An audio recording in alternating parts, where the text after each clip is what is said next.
I'm COL David Mollahan. I'm the 16th president here at Marion Military Institute. Ingrid and I, my wife, I think some of you got a chance to meet her. We got down here on the 1st of August in 2009, so been here just a little over 13 years. So the first condition I'm going to set here, just to appreciate the comments I'll have to follow, is in 13 years, using our average enrollment year by year, I've had the opportunity to essentially see about 5,000 cadets come through MMI. Now there's some folks that have been here longer than that, so they've seen even more, but about 5,000 cadets. So what I'm going to talk about now is based on 5,000 cadets worth of experience. I always love this phrase I heard many years ago, that experience is something you have right after you need it. So, with 5,000 cadets of experience, I think I got plenty by now, right? But I'm going to try to impart some of that to you and what we've seen and what we've observed and just some basic facts and realities about things here at MMI. So, how many here are veterans? Got some veterans? All right, good. How many are Marine veterans? Army? Air Force? Navy? Okay, some Navy folks, all right. Coast Guard? Okay, no Marines? Well, like I did yesterday, hoorah anyway in Semper Fi. I always like to just point out the very rich demographics we have in this very small school. I mean, we generally have about 40% racially diverse, about 30% women. I mean, that doesn't sound like a lot, but compared to the service academies, except for Coast Guard, that's pretty good. But we also have students here from all over the country. And so what I'm going to do here is just kind of see where everybody's from. And as I say that, if you hear an area that you're from, look around and see who else is from there, because maybe you can be connected, or get connected if you didn't know each other. So first of all, if you're from Alabama, just go ahead and raise your hand. Well, that's a lot of you. Okay, that's right there. How about, let's do it this way. How about North Alabama? Okay? All right, we'll say Central Alabama. You know, maybe Birmingham, Montgomery, something like that. How about East Alabama? Some folks from the east, okay. West Alabama kind of are over the Mississippi. Okay, some folks here. How about folks from South Alabama? Okay. How many are from just the Black Belt area here? Perry County, Hale County? You have any folks today from there? Okay. All right, how many from the Northeast? Where are you all from? New York? New York? Connecticut? Okay, yeah, Connecticut. Mm-hmm. Anybody else from the Northeast? The Mid-Atlantic, you know, Maryland, North Carolina, down through that way. Consider that. If you're in Alabama, North Carolina is Mid-Atlantic. Anybody from the Mid-Atlantic? Okay, how about from the Southeast in general? Where are you from? Florida. Florida. Florida. Florida. Florida. Florida. Wow, okay. Where in Florida? Orlando. Panama City. Tampa Bay. Okay. Anybody else from Florida? Yes, ma'am. Florida. Florence? Florida. What is it? Florida. Florida. Where in Florida? Okay. Mississippi. Where in Mississippi? Corinth. Okay, Corinth, okay. Tennessee. Where in Tennessee?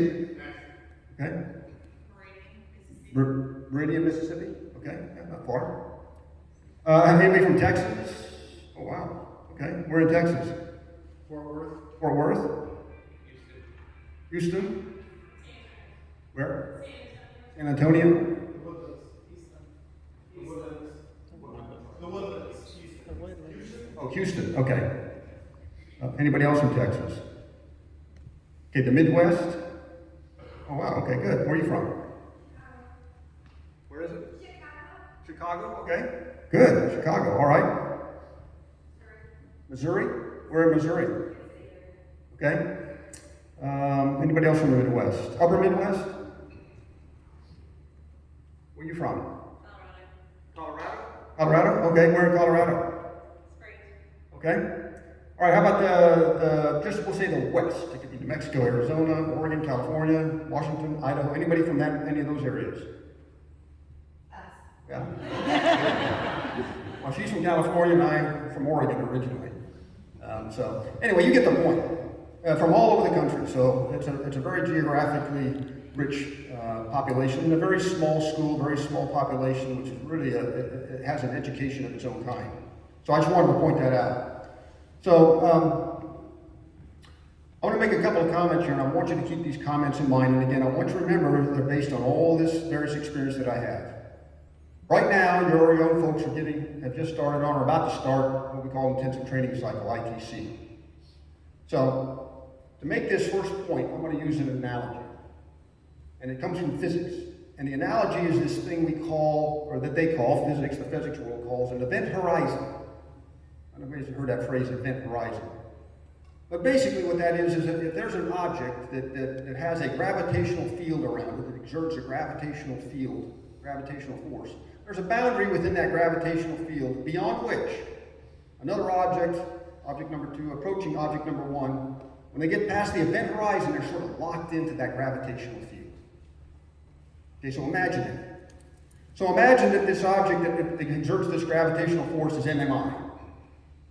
And imagine that this object number 2, approaching object number 1, is your sons and daughters. And what we want them to do is we want them to get across that event horizon. Because when they cross that event horizon, they're in.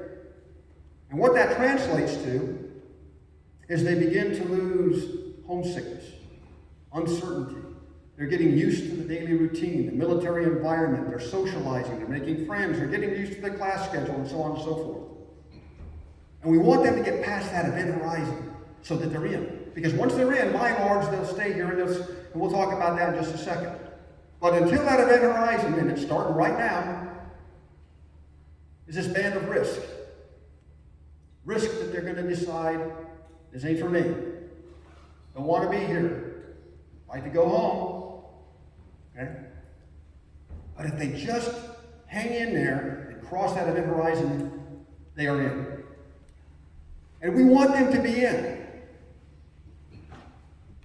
We want them to be in because this is an extraordinary education they are going to get here. There's no other two-year college in the state of Alabama or across this country, except for the other 3 that are similar to us, that provides the kind of rich education that your sons and daughters will get at MMI. It's an extraordinary education. It starts in the classroom, but it extends past that, beyond that. If you've ever heard the phrase whole person education, that all sounds well and good, but this is really a whole person education. Intellectual development, leadership development, character development, all in one place.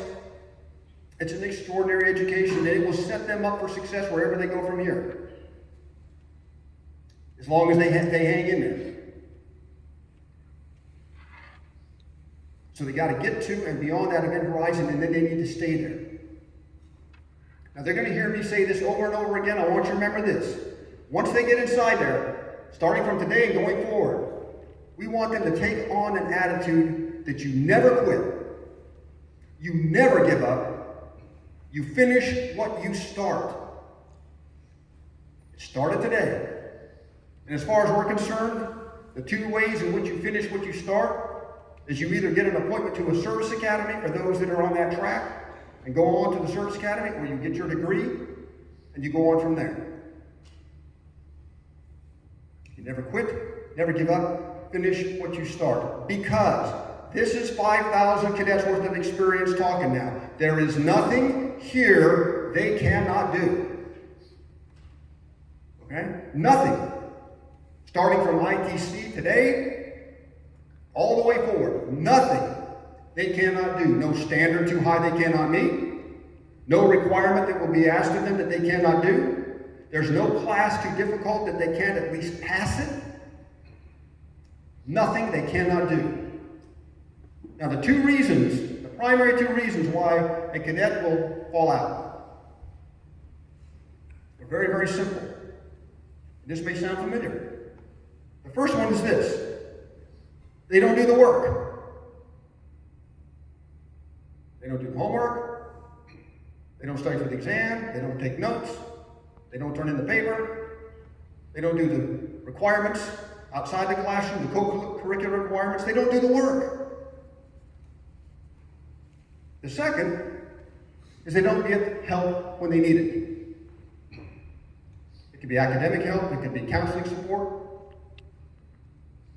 They don't get the help when they need it. And there's plenty of help to be had. We have an academic success center 5-minute walk from anywhere on this campus. They can go to the Academic Success Center, see the instructor, talk to an advisor, talk to a TAC, talk to a counselor, talk to our HR person, talk to somebody on staff they trust, talk to a coach. Get the help when they need it. If they do those two things, they're not going to have a problem. And we want them to do those two things because there's nothing here they cannot do. Nothing here they cannot do.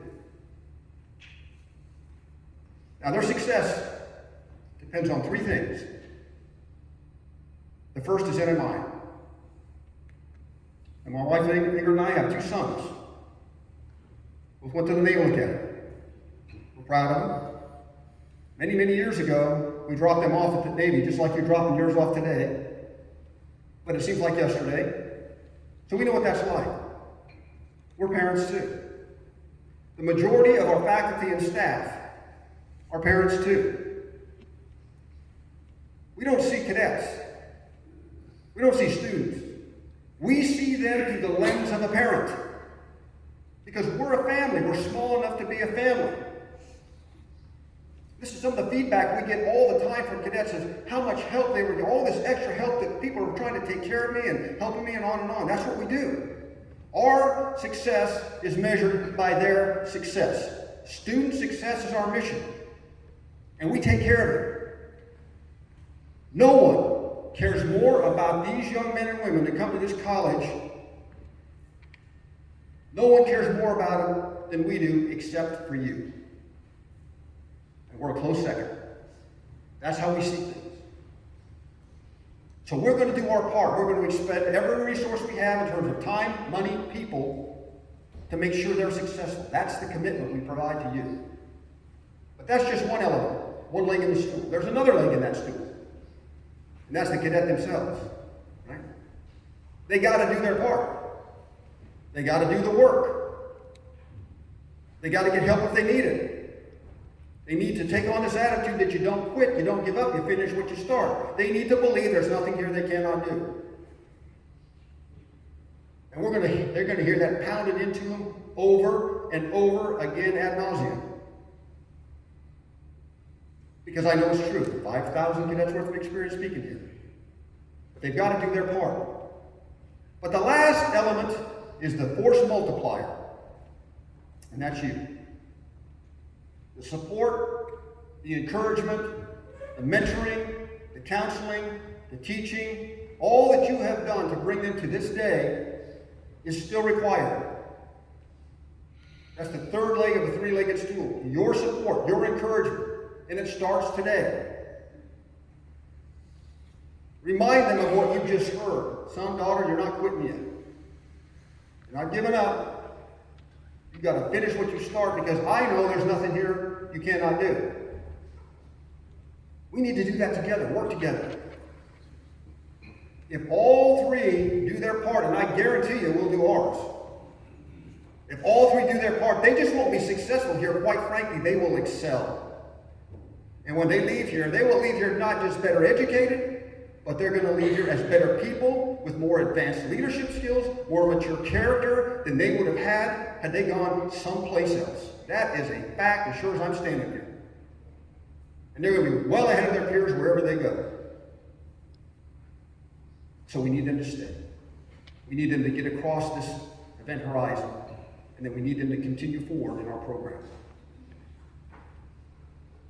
So remind them, never quit, never give up. You finish what you start, and there ain't nothing there you cannot do. Okay, thank you all very much. Welcome again to Marion Military Institute, to this historic campus, this historic town. We're so glad that you're all here and part of this MMI family, and you are part of the MMI family. You're even part of the parents' platoon, the vast majority of you, I believe. And your sons and daughters are part of a very special family as well. And we're going to do everything we can to make sure they're successful. They do their part, you do their part, we do our part, they're going to excel. It's as simple as that. Okay? All right, thank you all very much. I'm going to turn it over right now